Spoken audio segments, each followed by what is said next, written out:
السلام علیکم ورحمۃ اللہ وبرکاتہ۔ میرے پیارے اور عزیز دوستو، آج کا ویڈیو جو میں آپ کے سامنے پیش کر رہا ہوں، یہ آپ لوگوں کی ذمہ داری ہے کہ آپ حضرات اس کو اتنا شیئر کریں تاکہ یہ ہر مسلمان بھائی تک پہنچ جائے۔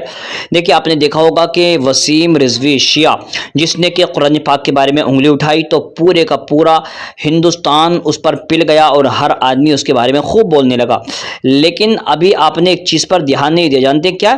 ایک اور شخص ہے جو وسیم رضوی سے زیادہ قرآن پاک کی گستاخی بھی کر رہا ہے، اللہ رب العزت کی بھی گستاخی کر رہا ہے، اور قرآن پاک کے اندر رد و بدل کر رہا ہے، تبدیلی کر رہا ہے، چینجنگ کر رہا ہے، لیکن کوئی اس پر بولنے کے لیے تیار نہیں ہے۔ اس کی وجہ انشاءاللہ میں آپ کو بتاؤں گا۔ ہندوستان کے اندر اتنا بڑا ماحول ہے، کبھی اذانوں پر پابندی، کبھی قرآن پر پابندی، کبھی مسجد پر پابندی۔ جانتے ہیں یہ دقت کیوں ہے؟ اس کے بارے میں دیکھیے، فیروز رضا سعیدی صاحب نے بہت ہی بہترین شعر لکھے ہیں۔ وہ کہتے ہیں، کبھی قرآن کبھی مسجد کی اذانوں سے دقت ہے، یہ کھل کر کیوں نہیں کہتے؟ مسلمانوں سے دقت ہے، کہیں پیدا نہ کر دے پھر صلاح الدین ایوبی، تبھی تو قوم مسلم کے نگہبانوں سے دقت ہے۔ یہ انہوں نے بڑا بہترین شعر لکھا۔ اور میں مسلمانوں سے ایک بات کہہ دینا چاہتا ہوں، میرے بھائی ایک بات یاد رکھیں، یہ قوم اس وقت بزدلی کے دہانے پر چل رہی ہے، اور اس کے اندر اتنی بزدلی پیدا ہو گئی ہے کہ ہم کچھ بھی بولنے سے پہلے اتنا ڈر جاتے ہیں کہ ہماری زبان ہمارا ساتھ نہیں دیتی۔ قرآن مجید میں اللہ رب العزت ارشاد فرماتا ہے، ان اللہ لا یغیر ما بقوم حتی یغیروا ما بانفسہم۔ حقیقت یہ ہے کہ خدا کسی قوم کی حالت کو نہیں بدلتا جب تک کہ وہ قوم خود اپنے اندر تبدیلی پیدا نہ کرے۔ اللہ تعالیٰ اس آیت میں یہ بتانا چاہتا ہے کہ کسی بھی قوم میں مٹھی بھر نیک لوگوں کی صحبت میں ساری قوم دھیرے دھیرے نیکی کا ارادہ کرتی ہے تو اللہ ان کے حوصلوں کو بلند کرتے ہوئے دین و دنیا میں ایسی ترقی دیتا ہے کہ دنیا کی کوئی قوم ان کا مقابلہ نہیں کر سکتی۔ صحابہ کرام کی جماعت اس بات کی سب سے بڑی دلیل ہے۔ برخلاف اس کے کوئی قوم برائی کے شوق میں نیکی کام اور اللہ کی عبادت سے بیزار ہونے لگتی ہے تو ایسی قوموں کو اس وقت تک چھوٹ دیتا ہے جب تک ان سے توبہ کی امید باقی رہتی ہے۔ جب توبہ کی امید ختم ہو جاتی ہے تو وہ قوم اللہ کے عذاب سے تباہ و برباد ہو جاتی ہے، یا پھر اس قوم پر اللہ برسوں برس تک کے لیے ظالم حکمرانوں کو مقرر کر دیتا ہے۔ آج آپ دیکھیں آپ کے سروں پر کون بیٹھا ہے؟ یہ اللہ رب العزت کا عذاب نہیں تو کیا ہے؟ مسلمانوں، اس کو سمجھنے کی کوشش کریں۔ وسیم رضوی قرآن پاک کی توہین کرتا ہے، قرآن پاک کے اندر رد و بدل کی بات کرتا ہے تو ہم لوگ اتنا بھڑک جاتے ہیں، لیکن آپ جانتے ہیں کہ سنت رام پال نے کتنی زیادہ قرآن پاک کے اندر تغیر و تبدل وہ تو کر کے دکھا رہا ہے۔ اس کے چیلے روز اس کو آخری نبی ثابت کرنے اور یہاں تک کہ کبیر کو ایشور اور اللہ ثابت کرنے کے لیے ایڑی چوٹی کا زور لگا رہے ہیں، لیکن کسی بھی مولوی کی زبان اس کے بارے میں نہیں کھلتی۔ اور میں آپ کو بتا دوں، کوئی بھی اس کے بارے میں بولنے کے لیے تیار نہیں ہے، لیکن اس فقیر قادری نے اس سے پہلے بھی اس کے بارے میں آواز اٹھائی تھی اور سنت رام پال کو ایکسپوز کیا تھا میری استطاعت کے مطابق۔ دیکھیے میں آپ کو بتا دوں یہ آدمی کتنی کھلی کھلی گستاخیاں کر رہا ہے۔ یہ کہتا ہے دا گاڈ، کہتا ہے ہو از نیریٹنگ قرآن شریف۔ اس نے قرآن پاک کو سورہ فرقان سورت نمبر 25 آیت نمبر 59 کو اس نے کتنا غلط مطلب نکالا ہے۔ الذی خلق السماوات والارض وما بینہما فی ستۃ ایام ثم استوى علی العرش الرحمن فاسأل به خبیرا۔ یہ جانتے کیا کہتا ہے؟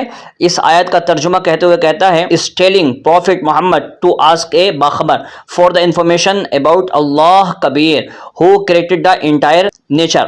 یہ کہتا ہے کہ کون ہے وہ باخبر جس نے 6 دن کے اندر زمین اور آسمان کو پیدا کیا اور 7ویں دن عرش پر مستوی ہوا۔ کہتا ہے وہ کون ہے؟ وہ باخبر کبیر ہے۔ تو یہ مطلب کبیر کو اللہ ثابت کرنے کی کوشش کر رہا ہے اور اپنے آپ کو نبی کرنے کی کوشش کر رہا ہے، لاسٹ پروفٹ ثابت کرنے کی کوشش کر رہا ہے۔ اس کے علاوہ دیکھیے آگے کہتا ہے، جانیے حضرت محمد جی کو قرآن کا گیان کیسے دیا گیا۔ استغفر اللہ، کیسی توہین کرتے ہوئے لکھتا ہے، ایک سمے پربھو پراپتی کی تڑپ میں حضرت محمد جی نگر سے باہر ایک گفا میں سادھنا کر رہے تھے۔ ایک جبرائیل نامک فرشتے نے حضرت محمد جی کا گلا گھونٹ گھونٹ کر بلات قرآن شریف کا گیان سمجھایا۔ حضرت محمد جی کو ڈرا دھمکا کر اویکتا مانا جانے والے پربھو کا گیان دیا گیا۔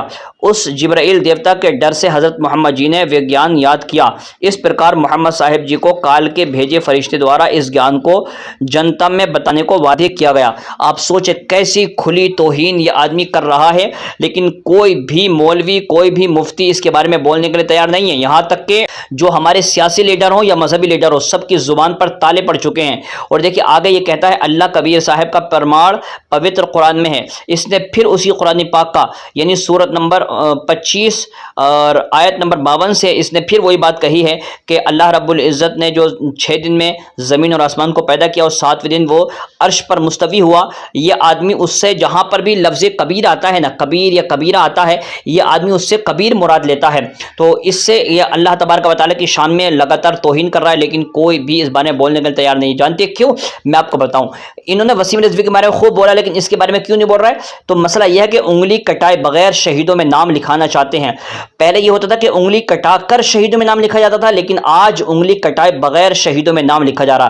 جو جوش خروش ہم وسیم رضوی کے خلاف دکھا رہے ہیں، گلی گلی میں احتجاج ہو رہا ہے، وہی جوش بابا رام پال یادو کے خلاف کیوں نہیں؟ ہم صرف وسیم رضوی کے خلاف لکھ رہے ہیں، بول رہے ہیں، احتجاج کر رہے ہیں، FIR درج کرا رہے ہیں، کیونکہ ہم جانتے ہیں کہ اس سے ہمارا کوئی نقصان نہیں ہوگا۔ شیعہ کمیونٹی بھی اس کا بائیکاٹ کر چکی ہے، وہ نرم چارہ ہے، اس سے ہمارے منہ کو نقصان نہیں پہنچے گا، لیکن ہم بابا رام پال یادو کے چیلوں کی گستاخی پر خاموش ہو جاتے ہیں، چاہے وہ قرآن کا غلط معنی بیان کرے، چاہے قرآن کا غلط مفہوم بیان کرے، چاہے قرآن کی آیت سے رام پال کو آخری نبی ثابت کرے، یا اس کو خدا ثابت کرے، یا کبیر کو خدا ثابت کرے، اس پر ہم سب خاموش رہتے ہیں۔ ہمیں ڈر ہوتا ہے کہ کہیں کوئی غیر مسلم ہمارے پیچھے نہ پڑ جائے۔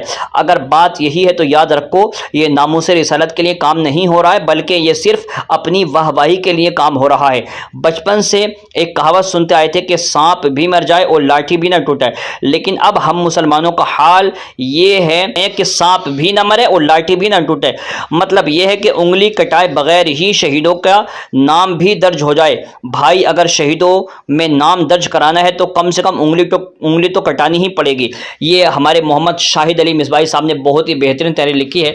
میری آپ سے گزارش ہے، اور میں اس کی حقیقت جو سنت رامپال اس کی حقیقت دکھانے کے لیے میں خود ایک ہندو آدمی کا ویڈیو دکھا رہا ہوں کہ اس کی حقیقت کیا ہے۔ آپ خود یہ ویڈیو دیکھیے گا اور اس کو شیئر ضرور کریں۔ السلام علیکم۔ ایک بہت بڑا گرو گھنٹال ہے، نام ہے رامپال۔ سینکڑوں کیس چل رہے ہیں، آج کل جیل میں ہے، 5-6 مہیلاؤں کو مارنے کا کیس ہے، مشنریوں سے پیسے لینے کا کیس ہے، بم وسفوٹ کروانے کا کیس ہے، دیش دروہیتا کے کیس چل رہے ہیں۔ یہ بہت بڑا جھولا چھاپ ہے، تو اس کو میں حرام پال کہتا ہوں، رامپال نہیں کہتا۔ حرامی کی ایک اپادھی میں دیتا ہوں گرو گھنٹالوں کو، جھولا چھاپوں کو۔ تو عام جنتا کا ہرن کر کے اس سے جو پیسہ اور طاقت ملتی ہے، اس سے اپنا اور اپنے پریوار کا جو پالن پوشن کرے، اس کو کہتا ہوں میں حرامی، حرام خور، حرام پال۔ تو یہ حرام پال ہے، رامپال نہیں ہے۔ کچھ دنوں پہلے اس پر ایک ویڈیو بنائی تھی، اور اس ویڈیو کو دیکھنے کے بعد سارے دیش نے دیکھا ہے کتنا بڑا جھولا چھاپ یہ حرام پال ہے۔ اس کے چیلے چپاٹوں کو یہ بات ہضم نہیں ہوئی،